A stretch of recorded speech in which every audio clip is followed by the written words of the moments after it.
Hey guys, welcome back to another video. It's your man Jay. So today, I wanted to discuss the Apple event. Now the Apple event took place yesterday at the recording of this video. I needed some time for it to soak in, and I really wanted to just grasp hold of reality for what I felt like I should do with the products that I'm interested in. So currently, I've been using the same MacBook Pro 14 since launch. So it's been a year and a half or so since that MacBook came out. It has been my go-to for editing. I bought the Mac Mini 2, the Mac Mini M2, but for my office, I thought I had second thoughts after a while, and I said I need to go and make changes with this as well. So we're going to talk about that too. But I ended up staying with my MacBook Pro 14 since launch. And we are in June of 2023 now, and Apple has released a 15-inch MacBook Air. Now, I'm extremely impressed with this. There are some things that I don't like, but we're going to get into that. It's just a personal preference after having the 14-inch MacBook Pro for so long. So, like I said, I'm a long-time user of the MacBook Pro 14, and it has suited me well for everything I've needed to do.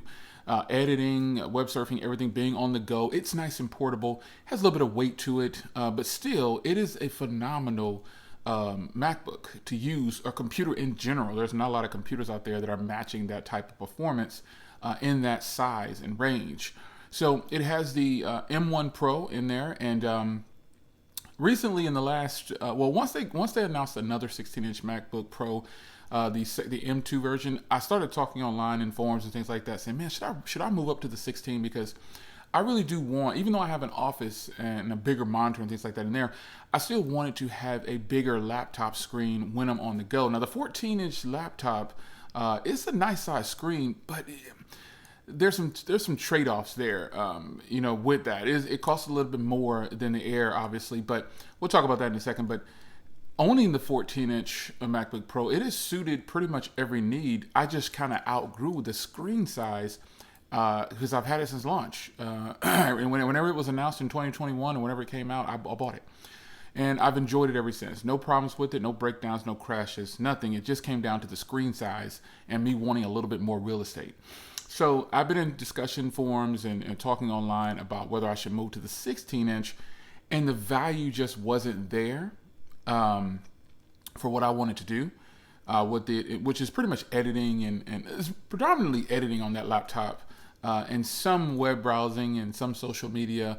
But my use case scenario with my 14-inch MacBook Pro is editing, because it's such a powerful machine that I just didn't need anything else. So recently, a while back when the M2 Mac Mini came out, I got that as well, and I'm making changes there as well. But I ended up just staying with full-time editing on the MacBook Pro M1 because it just did a lot faster and more. It did a lot better than the M2 Mac Mini. But first, let's talk about my decision to get the 15-inch MacBook Air. Now, again, I know I have a very powerful laptop, but I want a little bit more real estate, and I don't have to break the bank by going to the 16-inch MacBook Pro now, because I know what I'm going to be doing with this laptop, and it can edit. It can do very well. So my decision to go forward with buying the 15-inch laptop, it was kind of easy because it costs a little bit less than actually it costs a lot less than the 16-inch MacBook Pro, and I still get a really nice display, a nice screen, and the 6 speakers on there are absolutely something that I feel like I'll probably be impressed with, because the speakers on the 14-inch MacBook Pro, they are great, but having 6 speakers on the new Air, because it's a bigger laptop, they can fit more stuff in, so they put 6 speakers in it. Now, they still don't have these side-mounted speakers. They bounce against the display. So I might have some concerns about that, but they're advertising it as more bass and all these other things. So we're going to see, because I'm going to buy it. So my decision to move from the 14-inch MacBook Pro to the 15-inch MacBook Air, it was kind of a no-brainer for me. I can still edit on the Air, but it does have some trade-offs. Like I lose the HDMI port, I lose the SD card slot.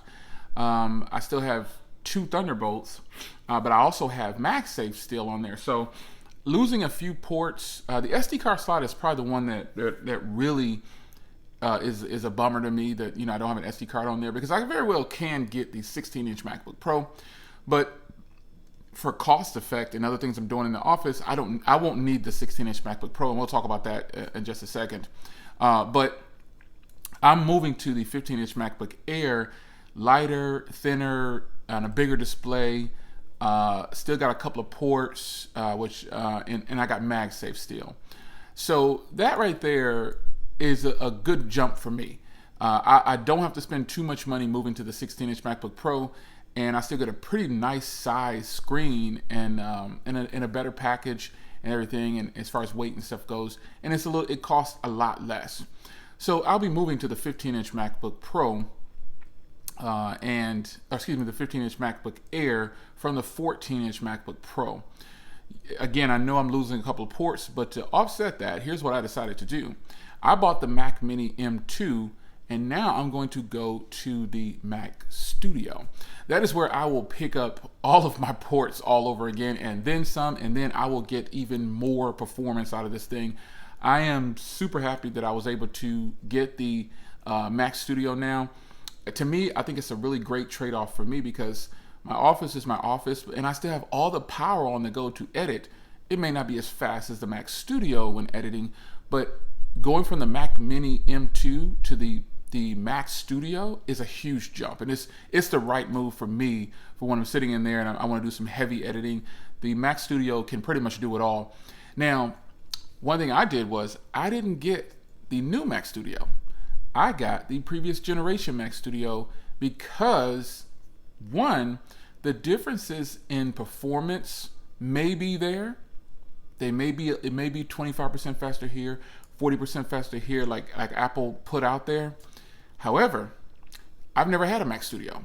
And so me coming from the Mac Mini M2 and the 14-inch MacBook Pro, this is going to feel like it's just flying. I mean, it's going to be phenomenal. Now, my decision to get a Mac Studio M1 is based on that. I've never had a Mac Studio. I know people who have the Mac Studio, and they're really happy with it. They're like, oh, this thing flies. Like you, I've checked out a lot of content creators, or influencers, I should say, and content creators, some, and they talk about pretty much if you want this, you should definitely go with the Studio. And I think that's just fitting. Now, I do have some things in my office that I'm not showing you yet. I did make some upgrades, and I'll share them all together later. But I did get the M1 Max version of the Studio, and I got it at such a great price. I got it for over half off directly from Apple, and I thought that was just the smart thing to do. It was just the right thing just almost half off, a little bit over half off, but it was the right thing to do because for where I'm at and what I do, I want a very powerful computer, and the Mac Studio definitely is compact and fits away and tucks away with my new monitor, which I'll be showing you later. It's phenomenal. I've been using that new monitor for a while. Haven't put it up yet, but I will show it to you. And I think you'll love that one. But nonetheless, I decided to take that route. I ditched my 14-inch MacBook Pro, ditched the M2 Mac Mini, got the M1 Max Studio, and then got the 15-inch MacBook Air, the newly released one. That is a good combination for me. I think it's going to work perfectly fine for me for what I'm doing. I like a bigger display now when I'm on the go because I have tons of laptops, and the 15-inch laptops that I have that are Windows, they are heavy. I really wish that Apple would do us a solid and bring back the 12-inch MacBook Air. And now you're probably thinking, Jay, you just said you wanted a 15-inch. I do, but it was so good to throw that 12-inch in my backpack and go. Because now I have the Surface Laptop Go 2, the smaller 12-inch one, and it is phenomenal when traveling. That is what I travel with. But man, it would be nice if Apple did a solid and brought back a 12-inch MacBook. Now, let's talk about the obvious here. I love the new Mac Studio, the Mac Studio, the M2 and M2 Ultra. I love that. Sounds great, but I won't need it. I won't need it at all. I know it won't benefit me like it might benefit some other people. So congrats to the people that bought the brand new version. But I chose to stick with the M1 Max, which is tried and true and proven to be a hot performer. And then I decided to go and go with the new 15-inch MacBook Air. So I'll show you those things once I get an opportunity to put something together for you. However, let's talk about the obvious here and these virtual reality I'm already laughing because first let's talk about the price. I've purchased and I own several VR things.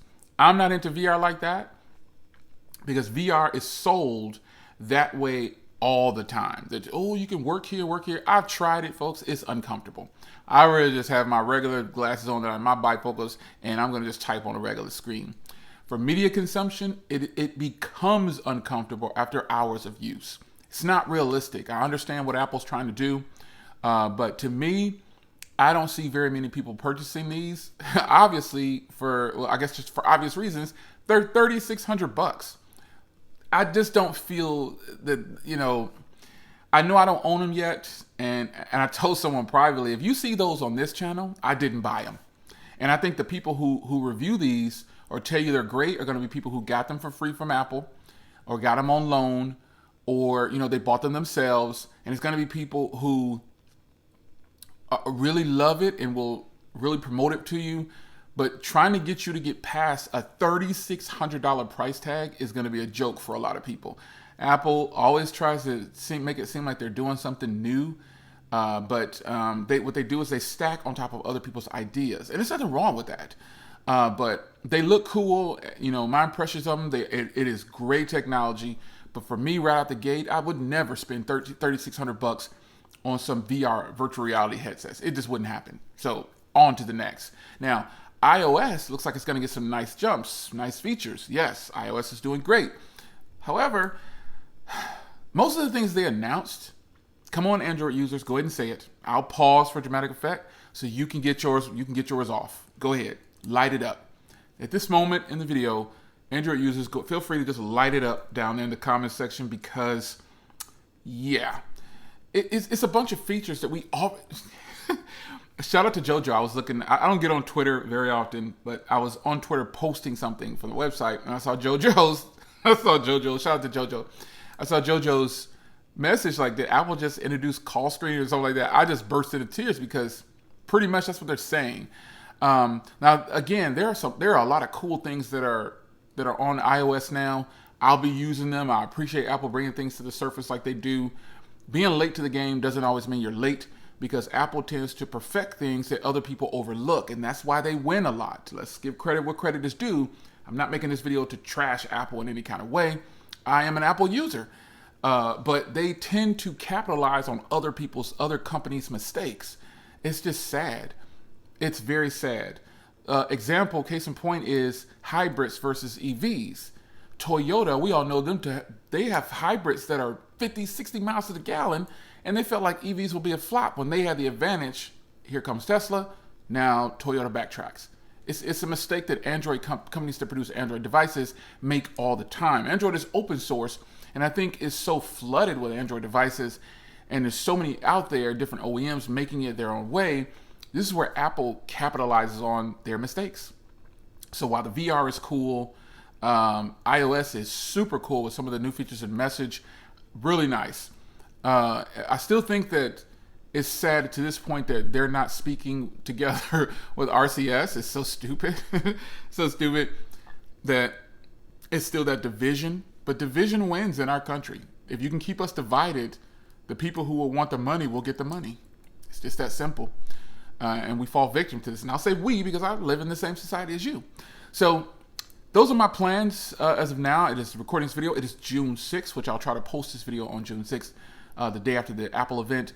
I'm glad that Apple jumped right out there and just told you about the hardware first with the laptops, because that's what I wanted. I wanted to know about if there was going to be a new Mac Studio, if there's going to be a new Mac Pro. I wanted to know a whole bunch of stuff, and I got what I wanted. So for now, I bought the Mac Studio M1 Max. Shout out to D Mims. I'm sure he has it too, and I know he loves it. I think I remember him saying he loved it, and I went that route. That is a lot of power for a computer that is a fraction of the cost. It doesn't even cost more than it didn't even come up to more than my 15-inch MacBook Air that I bought from there. So I'm excited, man. I will bring you an unboxing and coverage on the 15-inch MacBook Air.